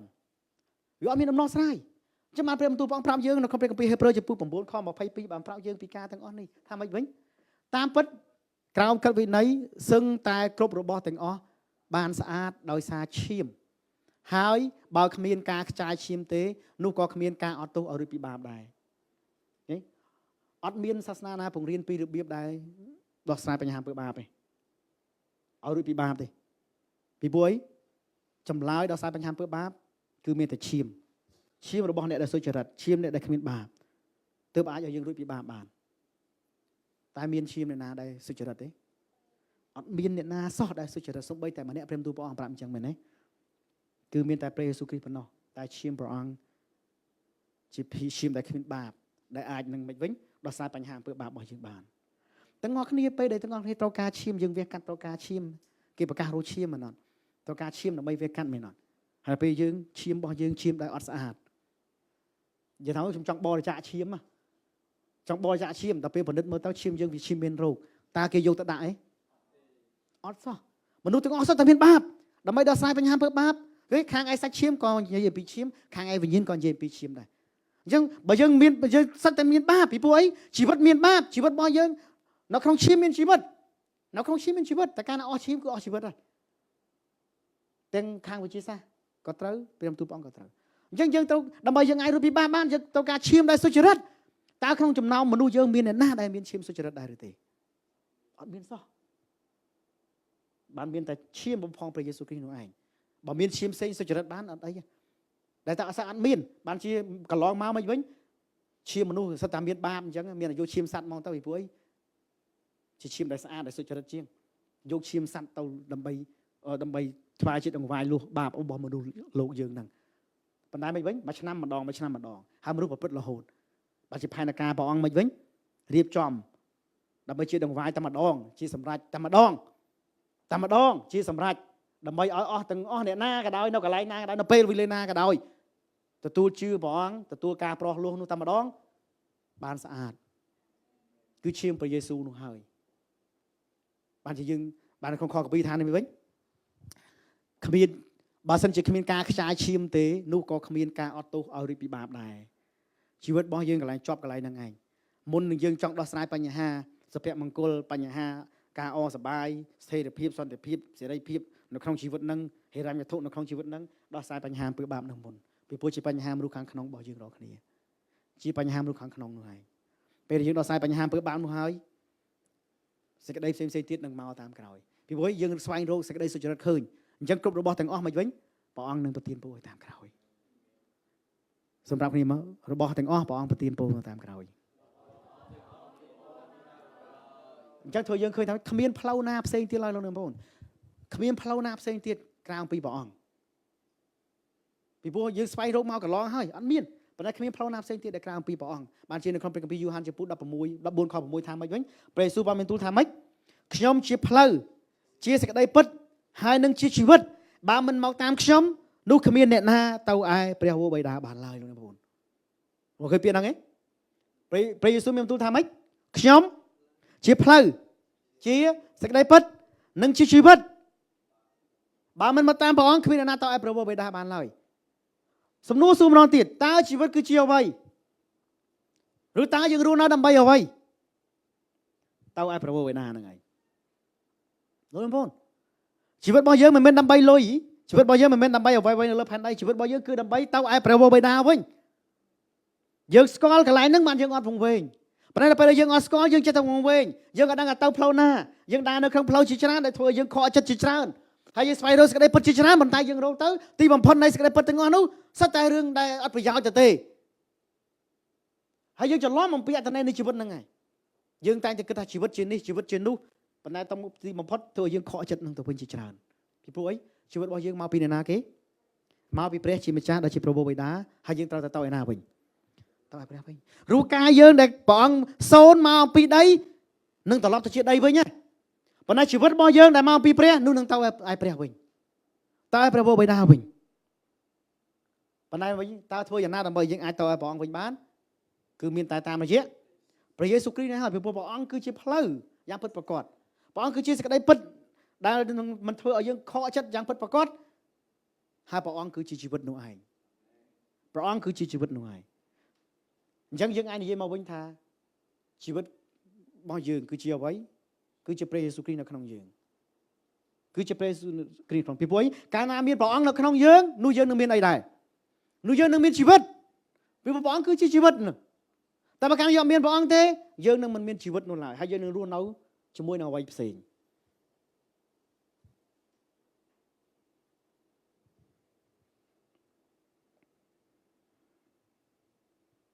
អញ្ចឹងលោកបងប្អូនដើម្បីឲ្យយើងអាចមានជីវិតរបស់ផងព្រះអង្គបានយើងត្រូវធ្វើម៉េចយើងត្រូវតែទទួលព្រះអង្គមកក្នុងជីវិតរបស់យើងអាមែនអត់បន្តយើងទទួលព្រះអង្គបានមានជីវិតនោះហើយបានយើងនិយាយថាជឿដល់ព្រះអង្គនោះការដែលជឿដល់ព្រះយេស៊ូវការដែលជឿដល់ព្រះអង្គគឺជាការដែលយើងទទួលយកព្រះអង្គមកក្នុងជីវិតនោះឯងមិនមែនគ្រាន់តែជឿពាក្យថាជឿមួយម៉ាត់នេះមិនមែនគ្រាន់តែសំដៅទៅលើជឿថាព្រះអង្គមានអំណាចជឿព្រះអង្គមានវិជាស្ដាជឿព្រះអង្គមានអំណាចលើសអំណាចផ្សេងជឿដូចយើងជឿអ្នកណាម្នាក់មានអំណាចមានអត្តពលមានអត្តរិទ្ធអីជាដើមមិនមែនគ្រាន់តែជឿប៉ុណ្ណឹងទេការដែលជឿសំដៅទៅលើការដែលទទួលព្រះអង្គជឿព្រះនាមព្រះអង្គគឺជាការដែលជឿគឺជាការដែលទទួលព្រះអង្គមកក្នុងជីវិតរបស់យើងនឹងឯងអញ្ចឹងបានជឿនៅក្នុងព្រះគម្ពីរយូហានចំពុក1ខ 12ថាម៉េចប៉ុន្តែអស់អ្នកណាដែលទទួលព្រះអង្គគឺជាអ្នកដែលអីជឿដល់ព្រះនាមរបស់ព្រះអង្គ ហើយព្រះអង្គប្រទានអំណាចដែលខ្លាចជាកូនព្រះលោកបងប្អូនជីវិតរបស់លោកបងប្អូនគឺជាអីជាកូនព្រះអញ្ចឹងដើម្បីយើងអាចមានជីវិតរបស់ផងព្រះអង្គមានជីវិតជាកូនព្រះនៅក្នុងយើងវិញបន្តឲ្យយើងទាំងអស់គ្នាជឿព្រះអង្គហើយការដែលជឿដល់ព្រះនាមព្រះអង្គនោះហើយការដែលជឿនោះហើយគឺសំដៅទៅលើការដែលអីទទួលព្រះអង្គមកក្នុងជីវិតនោះឯងគឺជាការដែលទទួលព្រះអង្គនៅក្នុងជីវិតសម្រាប់គ្នាគឺជាការទទួលព្រះអង្គនៅក្នុងជីវិតពេលណាដែលយើងទទួលព្រះអង្គនៅក្នុងជីវិតនោះយើងនឹងមានអីយើងមានជីវិតរបស់ព្រះអង្គនៅក្នុងយើងហើយការដែលយើងទទួលព្រះអង្គនៅក្នុងជីវិតគឺជាការយើងសូមយើងព្រះអង្គមកធ្វើជាម្ចាស់នៃជីវិតអញ្ចឹងមិនមែនយើងជាម្ចាស់ជីវិតទេប៉ុន្តែគឺជាព្រះអង្គម្ចាស់ជីវិតយើងវិញនៅពេលដែលយើងមានព្រះអង្គជាម្ចាស់ជីវិតយើងនឹងលែងយករបស់ផ្សេងទាំងអស់ធ្វើជាម្ចាស់ជីវិតរបស់យើងហើយពីព្រោះកាលយើងមិនតមានព្រះអង្គជាម្ចាស់ជីវិតយើងច្រឡំថាលុយជាម្ចាស់ជីវិតយើងច្រឡំថាគេឈ្មោះជាម្ចាស់ជីវិតយើងច្រឡំថាជោគជ័យជាម្ចាស់ជីវិតយើងច្រឡំច្រើនមែនទែនប៉ុន្តែម្ចាស់នៃជីវិតគឺជានរណាគឺជាព្រះជាម្ចាស់បានជាយើងហៅព្រះអង្គថាព្រះជាម្ចាស់ពីព្រោះព្រះអង្គគឺជាម្ចាស់នៃទាំងអស់ជាម្ចាស់នៃពេលវេលាជាម្ចាស់នៃផែនការជាម្ចាស់នៃជីវិតរបស់យើងអញ្ចឹងបានជាព្រះអង្គនៃជាម្ចាស់ទាំងអស់បានជាយើងថាម៉េចព្រះអង្គគឺម្ចាស់នៃភពផែនដីព្រះអង្គគឺជាម្ចាស់នៃសេចក្តីសុខសាន្តម្ចាស់នៃសេចក្តីសន្តិភាពដល់ពេលយើងចង់មានសន្តិភាពយើងស្វែងរកព្រះអង្គពីព្រោះព្រះអង្គជាម្ចាស់ដល់ពេលយើងចង់បានសេចក្តីសុខសាន្តយើងស្វែងរកព្រះអង្គពីព្រោះព្រះអង្គជាម្ចាស់ដល់ពេលយើងចង់ស្វែងរកសុភមង្គលយើងស្វែងរកព្រះអង្គពីព្រោះព្រះអង្គគឺជាម្ចាស់នៅក្នុងទំនាក់ទំនងជីវិតគូជីវិតគ្រួសារប្តីប្រពន្ធក៏ដោយនៅស្នូលនៅក្នុងទំនាក់ទំនងនោះព្រះអង្គគឺជាម្ចាស់នោះយើងនឹងរកបានសុភមង្គលសន្តិភាពសេរីភាពស្ថិរភាពនៅក្នុងជីវិតរបស់យើងជាមិនខានពីព្រោះព្រះអង្គគឺជាម្ចាស់នៃទាំងអស់នោះនៅកណ្ដាលទំនាក់ទំនងរបស់យើងព្រះអង្គគឺជាម្ចាស់ចាំមកជានៅក្នុងស្នូលនៃជីវិតរបស់យើងទទួលព្រះអង្គធ្វើជាម្ចាស់នៅក្នុងជីវិតរបស់យើងដល់ពេលព្រះអង្គធ្វើជាម្ចាស់នៃជីវិតរបស់យើងនោះហើយដែលហៅថាយើងជឿដល់ពេលយើងនិយាយថាជឿដល់ព្រះយេស៊ូវសូមជឿដល់ព្រះយេស៊ូវមិនមែនគ្រាន់តែជឿថាព្រះអង្គជាព្រះពីព្រោះយើងពិបាកនឹងជឿតែព្រោះយើងមិនដឹងពីព្រះអង្គប៉ុន្តែគឺជាការដែលយើងទទួលព្រះអង្គមកក្នុងដួងចិត្តរបស់យើងពេលយើងទទួលព្រះអង្គមកក្នុងចិត្តរបស់យើងនោះហើយគឺជាការដែលយើងជឿហើយព្រះអង្គនឹងធ្វើជាម្ចាស់ហើយដឹកនាំជីវិតរបស់យើងនៅក្នុងព្រះគម្ពីររ៉ូមចំពោះ10 ខ 10បានប្រាប់យើងថាយើងជឿយ៉ាងម៉េចត្បិតយើងបានសុចរិតដោយសារមានចិត្តជឿហើយបានសង្គ្រោះដោយមាត់ប្រកាស5ឃើញទេយើងចិត្តយើងជឿបានតែយើងបើកទទួលព្រះអង្គហើយយើងប្រកាសថាខ្ញុំជឿព្រះយេស៊ូវគ្រីស្ទខ្ញុំទទួលព្រះអង្គ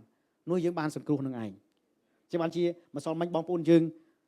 ប្រហែលអ្នកគាត់ប្រកាសជំនឿគាត់សរសេរឈ្មោះរបស់គាត់ប្រកាសជំនឿនោះហើយជាសញ្ញាថាគាត់បានទទួលការសង្គ្រោះហើយគាត់បានទទួលការសង្គ្រោះហើយលោកបងប្អូនអញ្ចឹងដល់ពេលដែលយើងទទួលបើយើងប្រកាសជំនឿយើងប្រកាសជំនឿទទួលព្រះអង្គនៅក្នុងជីវិតរបស់បងធ្វើជាម្ចាស់របស់យើងនោះយើងនឹងចាប់ដើមទទួលប្រពោរបស់ព្រះអង្គទទួលប្រពោនៃជីវិតបងប្អូនទទួលប្រពោនៃជីវិតព្រះអង្គសប្បាយតែឲ្យលោកបងប្អូនទទួលប្រពោនៃជីវិតជាមកទទួលប្រពោនៃសេចក្តីសង្គ្រោះហើយប្រពោនៃជីវិតឃើញលោកបងប្អូនយើងបានសុចរិតដោយសារជំនឿហើយបានសង្គ្រោះដោយសារមាត់ប្រកាសប្រាប់គឺយើងបានទទួលប្រពោសម្រាប់ជីវិតរបស់យើងបានទទួលប្រពោនៃសេចក្តីសង្គ្រោះហើយយើងបានទទួលប្រពោនៃជីវិតលោកបងប្អូនពេលយើងបានទទួលប្រពោនៃជីវិតយើងបានរាប់ជាសុចរិតអាមែនអរសំទោសពេលយើងបានទទួលប្រពោនៃសេចក្តីសង្គ្រោះយើងបានរាប់ជាសុចរិតហើយដល់ពេលយើងបានទទួលប្រពោនៃជីវិតយើងនឹងបានទទួលគប់ទាំងអស់ផ្សេងដែលយើងត្រូវការសុភមង្គលល្អសប្បាយសុខសន្តិភាពសុខភាពល្អផ្សេងទាំងអស់នោះយើងមកកាន់មកជីវិតរបស់យើងរាល់គ្នាផងដែរនៅក្នុងព្រះគម្ពីរកូរិនថូសខ្សែទី2ចំពោះ6 ខ 2បង្ហាញពីប្រហាតីព្រះអង្គថាម៉េចត្បិតព្រះអង្គមានបន្ទូលថាយើងបានស្ដាប់អ្នកនៅវេលាដែលយើងគប់ចិត្តហើយយើងបានជួយអ្នកលោកបងប្អូនឃើញទេយើងបានអីគេស្ដាប់អ្នកឃើញពាក្យហ្នឹងអត់ព្រះអង្គស្ដាប់យើងនៅអ្វីនៅពាក្យប្រកាសរបស់យើងពីជំនឿហ្នឹងឯងតែព្រះអង្គទុំគុំជឿព្រះអង្គនៅក្នុងជីវិតរបស់យើងត្រូវការប្រកាសកន្លែងហ្នឹងទុំគុំជឿព្រះអង្គទុំគុំទទួលព្រះអង្គលោកបងប្អូនកុំច្រឡំទោះបីយើងជឿព្រះអង្គហើយស្ដេចក៏ដោយណាមានរឿងជាច្រើនដែលយើងអត់បានប្រកាសយើងបានន័យថាម៉េចយើងធ្វើខ្លួនឯងយើងអត់ប្រកាសជំនឿរបស់យើងចំពោះព្រះអង្គអញ្ចឹងបានព្រះអង្គថាម៉េចដល់ពេលយើងប្រកាសជំនឿរបស់យើងព្រះអង្គថាម៉េចយើងបានស្ដាប់អ្នកនៅវេលាដែលអីវេលាដែលយើងកប់ចិត្តហើយយើងបានជួយអ្នកឃើញទេបងស្ដាប់យើងហើយនៅវេលាដែលព្រះអង្គសពហាតីព្រះអង្គមិនវិញព្រះអង្គជួយយើងប្រកាសជំនឿរបស់យើង ហើយយកអធិដ្ឋានទូលសូមព្រះអង្គថានៅវេលាព្រះអង្គកប់ចិត្តព្រះអង្គមិនវិញនឹងជួយយើងតើវេលាណាព្រះអង្គកប់ចិត្តវេលាដែលយើងប្រែចិត្តវេលាដែលយើងដឹងពីអំពើបាបរបស់យើងនឹងឯងពេលយើងដោះស្រាយបញ្ហាហ្នឹងហើយព្រះអង្គនឹងប្រទានអ្វីៗទៀតបានពេលខ្លះយើងអត់តន់ប្រែចិត្តយើងដោះស្រាយបញ្ហាជាមួយកន្លែងហ្នឹងមិនតន់ហើយយើងចេះទទួលសូមព្រះអង្គអត់សពបញ្ហាតែប្រទានឲ្យយើងពីព្រោះអីព្រះអង្គចង់យើងដោះស្រាយបញ្ហាខាងក្នុងយើងមុនព្រះអង្គឆ្លើយតបយើងអញ្ចឹងព្រះអង្គមិនវិញនៅវេលាដែលកប់ចិត្តនោះព្រះអង្គនឹងជួយអ្នក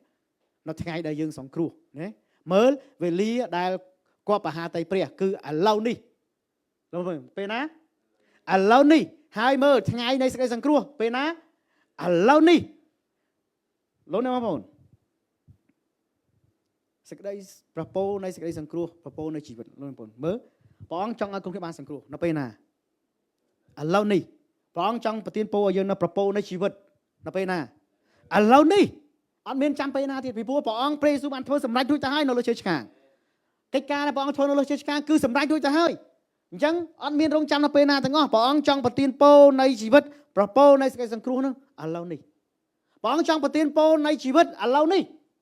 ដែលយើងស្វែងដែលយើងច្រឡំថាយើងខំប្រឹងដើម្បីយើងខំប្រឹងជីវិតរបស់យើងរស់នៅដើម្បីការទាំងអស់នោះដើម្បីសុភមង្គលដើម្បីស្ថិរភាពហិរញ្ញវត្ថុដើម្បីសេចក្តីសុខសាន្តដើម្បីសេចក្តីអំណរសេចក្តីស្រឡាញ់នៅក្នុងក្រុមគ្រួសារនៅក្នុងជីវិតរបស់យើ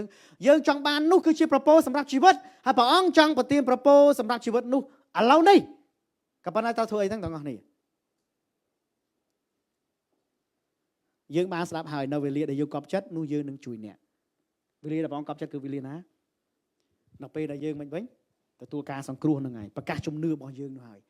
អញ្ចឹងព្រះអង្គចង់ប្រទានពរសេចក្តីសង្គ្រោះនឹងមួយមុនបន្ទាប់មកព្រះអង្គប្រទានពរនឹងសម្រាប់ជីវិតរបស់យើងមកតាមក្រោយហើយព្រះអង្គសប្តាហ៍មួយទៀតបងប្អូនលោកបងប្អូនប្រពោទាំងអស់ហ្នឹងយើងខំប្រឹងជីវិតរបស់យើងរាល់ថ្ងៃដើម្បីក្រុមគ្រួសាររបស់យើងមែនអត់មែនតែព្រះអង្គចង់ឲ្យសេចក្តីសង្គ្រោះនោះឥឡូវនេះទៅកាន់ក្រុមគ្រួសាររបស់យើងជាមុនសិនយើងអាចនឹងខំប្រឹងសម្រាប់ក្រុមគ្រួសាររបស់យើងមនុស្សជាទីស្រឡាញ់របស់យើងក៏ប៉ុន្តែលោកបងប្អូនចូលបានខំប្រឹងរឿងនេះមុនសិនឲ្យក្រុមគ្រួសាររបស់យើងបានទទួលការសង្គ្រោះនឹងមុនសិនផ្សាយដំណឹងល្អដល់ក្រុមគ្រួសារឲ្យយើងបានឲ្យគាត់បានទទួលសេចក្តីសង្គ្រោះនឹងសិននោះប្រពោសម្រាប់ជីវិតនឹងមកតាមក្រោយផងដែរពីព្រោះលោកអ្នកបងប្អូនដូចគ្នាដែរយើងបានទទួលប្រពោនៃសេចក្តីសង្គ្រោះរួចហើយយើងកំពុងតែទទួលប្រពោនៃសម្រាប់ជីវិតដូចគ្នាអញ្ចឹងអត់មានពេលណានោះទេគឺពេលនឹងឯងដែលយើងព្រះអង្គសពហាតីចង់ឲ្យក្រុមគ្រួសាររបស់យើងមនុស្សជាទីស្រឡាញ់របស់យើងមិត្តសម្លាញ់របស់យើងអ្នកដែលយើងស្គាល់នោះបានទទួលប្រពោនៃសេចក្តីសង្គ្រោះដូចជាយើងដែរហើយមិនទៀតគេនឹងបានទទួលប្រពោសម្រាប់ជីវិតដូចគ្នាដែរពីព្រោះព្រះអង្គគឺជាម្ចាស់នៃទាំងអស់នេះព្រះអង្គគឺជាម្ចាស់នៃជីវិតនៅក្នុងព្រះគម្ពីរយូហានចំពោះ5ខ24បានប្រាប់ថាម៉េចវិញតែគាត់មែនខ្ញុំប្រាប់អ្នករកគ្នាជាប្រកាសថាអ្នកណាដែលស្ដាប់ពាក្យខ្ញុំហើយជឿដល់ព្រះអង្គដែលចាត់ឲ្យខ្ញុំមកអ្នកនោះមានជីវិតអស់កលជានិច្ចហើយមិនត្រូវជំនុំជម្រះឡើយគឺបានរួចផុតពីសេចក្តីស្លាប់ទៅឯជីវិតលោកបងប្អូនអ្នកណាដែលស្ដាប់ពាក្យខ្ញុំព្រះអង្គថាម៉េចព្រះអង្គនឹងស្ដាប់ឮអ្នកនោះវិញអ្នកណាដែលស្ដាប់ពាក្យខ្ញុំព្រះអង្គមានទូលស្ដាប់ពាក្យអីពាក្យដែលមិនវិញព្រះអង្គគឺជាព្រះអង្គសង្គ្រោះជាពាក្យដែលឲ្យជឿព្រះអង្គជាពាក្យដែលឲ្យប្រកាសជំនឿនោះអ្នកណាដែលស្ដាប់ពាក្យនោះស្ដាប់ពាក្យរបស់ព្រះអង្គហើយជឿស្ដាប់ហើយជឿអ្នកនោះនឹងបានជីវិតអស់កលជានិច្ចហើយនឹងមិនជាប់ជំនុំជម្រះឡើយលោកអ្នកបងប្អូនដែលស្ដាប់ពាក្យព្រះអង្គឮដំណឹងល្អហើយលោកនឹងបានជឿព្រះអង្គហើយនោះលោកនឹងបានរួចជីវិតមិនជាប់ជំនុំជម្រះរួចទៅហើយប៉ុន្តែព្រះអង្គចង់ប្រទានពរដល់ក្រុមគ្រួសាររបស់យើងថែមទៀតថាម៉េចវិញក្រុមគ្រួសាររបស់យើងមនុស្សជាទីស្រឡាញ់របស់យើងមិត្តសម្លាញ់របស់យើងដៃគូរបស់យើងដែលឮដំណឹងល្អពីយើងឮព្រះបន្ទូលរបស់ព្រះអង្គដំណឹងល្អផងព្រះអង្គគឺជាការដែលស្ដាប់ពាក្យរបស់ព្រះអង្គនោះឯងហើយជឿបើគាត់ស្ដាប់ឮហើយជឿនោះគាត់នឹងបានទទួលសង្គ្រោះហើយមិនជាប់ជំនុំជម្រះដែរលោកអ្នកអាចរស់នៅជីវិតអសម័យអាចរស់នៅជីវិតនេះមានទ្រព្យសម្បត្តិមានមុខមាត់គេឈ្មោះយ៉ាងណាក៏ដោយក៏ប៉ុន្តែចុងបំផុតនៃជីវិតរបស់យើងគឺរសាត់ទៅដូចជាទឹកសន្សើមមែនអត់ហើយនឹងមិនចប់ត្រឹមហ្នឹងទេតែនឹងចប់ជំនុំជម្រះក៏ប៉ុន្តែអស់អ្នកណាដែលឮព្រះបន្ទូលព្រះអង្គឮដំណឹងល្អហើយជឿនោះនឹងបានសង្គ្រោះផងដែរតើលោកអ្នកបងប្អូនមិនចង់ឲ្យក្រុមគ្រួសាររបស់យើងទទួលបានការសង្គ្រោះដែរឬទេតើលោកអ្នកបងប្អូនអត់ចង់ឲ្យគាត់បានទទួលប្រពោនៃជីវិតនឹងទេឬបើសិនជាយើងចង់ឲ្យគាត់បានទទួលប្រពោសេចក្តីសង្គ្រោះហើយប្រពោនៃជីវិតនេះ លោកបងប្អូនព្រះអង្គជាម្ចាស់ស្រេចហើយប្រាប់ពួកគាត់ឲ្យគាត់បានជឿហើយគាត់នឹងបានទទួលប្រពោដូចលោកអ្នកបងប្អូនទទួលដូចគ្នាផងដែរអាមែនអត់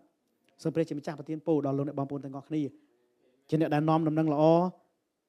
ទៅកាន់ក្រុមគ្រួសាររបស់យើងឲ្យគាត់បានទទួលប្រពោដែលព្រះអង្គចង់ប្រទានឲ្យដូចគ្នាផងដែរ